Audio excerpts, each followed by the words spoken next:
If you think your system is lagging due to some memory issues, so you can increase the virtual RAM present in your system.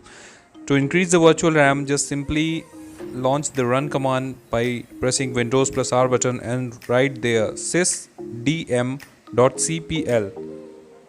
like I have written here. After that, you can see a dialog box. Now go to the Advanced tab within System Properties and tap on Settings.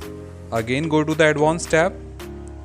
Here you can see the virtual memory that's initially set as 1280 MB, around 1.25 GBs. Okay, so we need to change it. We need to increase it around 4 GBs, and we will provide a capping of maximum 8 GB of virtual RAM initialization. Okay, so just untick the box that says automatically manage paging file size. Okay, so be sure to untick this and tick the custom size box like I have done here.